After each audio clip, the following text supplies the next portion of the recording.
ethical positions he takes. You know, he might have to think about the possibility of violence. Now, we were talking with Jim, and he was saying that Reese's role is kind of helping Finch find faith in the machine again. Can you speak a little to that and kind of where Finch is in his headspace this season? I hadn't thought of that, but yeah, I suppose that's true. Because Mr. Finch is depressed. I guess you could say things are not going well, and he's not sure the thing he's built is doing what it should be doing. So we're here. Or was it possibly all for naught? And he and men like him have unleashed something on the world, and it does not seem that it's doing mankind any good. So I do think he needs a crisis of faith, maybe, and he needs a little bucking up. And how was the scene for you when you finally got to kind of talk with the machine? Was that kind of a big deal for you since it was for character? You mean at the end of season 4? I thought that was an important scene. I mean, I'm really attached to that business of that relationship. You know, that Mr. Finch puts on a show of having no personal feelings for the machine, and yet you see that the machine is just so human now that he has to.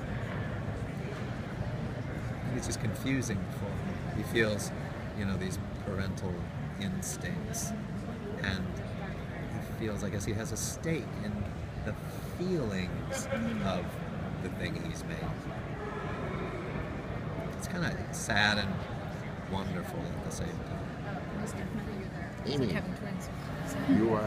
you have been part of some of the coolest shared universes in entertainment, Marvel and the Whedonverse.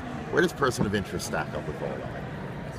I think I really love being a part of this, and I think when I started the show, I had no idea that this is where it was gonna go. But the writers that we have with Jonah and Greg, I feel like they're the same as they get this great group of people together the way that Joss did, and you just know that all of these writers that we have are going to go on to do a lot of cool stuff after this. It's fantastic. So tell me, with after the season finale, what's on Ruth's mind? Is she going to continue to try to save the machine, or continue to search for Shaw? I kind of feel like at the end of season 4, when we had to sort of make a decision of what was next, and that I'm never going to stop looking for Shaw, but I know that if the machine isn't back up and running, that there's no hope for finding her, and no reason. It's kind of like our world is over if we can't get the machine back up and running or at least stop Samaritan.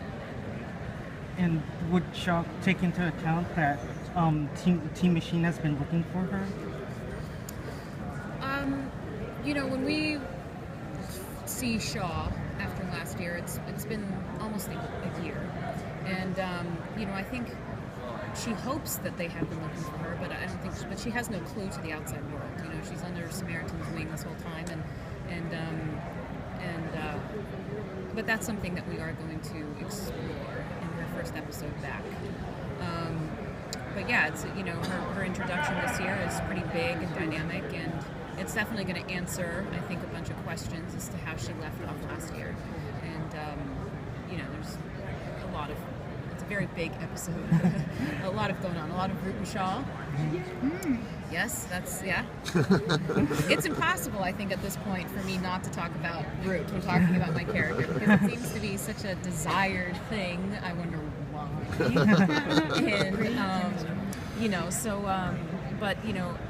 And this kind of seems to be this theme that I keep talking about today, and I'm more than happy to have discovered this. Is that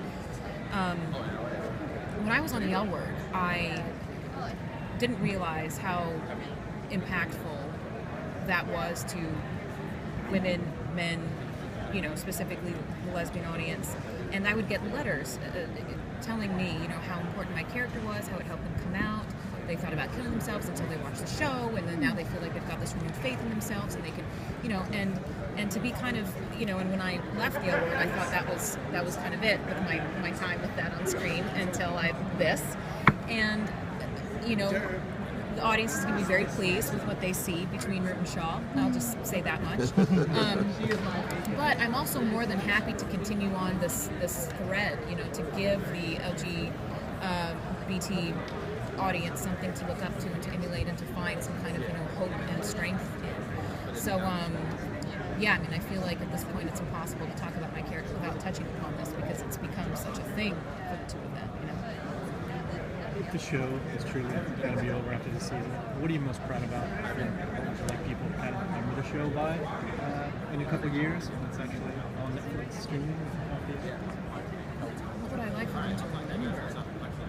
That they really, you know, it started out as this procedural, and then I just feel like the creative team decided that this was something that they wanted to make the show. And there's something you know, more to it. They made it. They went there. They weren't afraid to like leave behind people who wanted the procedural element. They kept it in, but they also were willing to push boundaries and make things happen that didn't seem to necessarily fit into the show was part of. Okay, sorry, we have to pull You gotta them go. now. Yeah. Guys, can we get one picture here?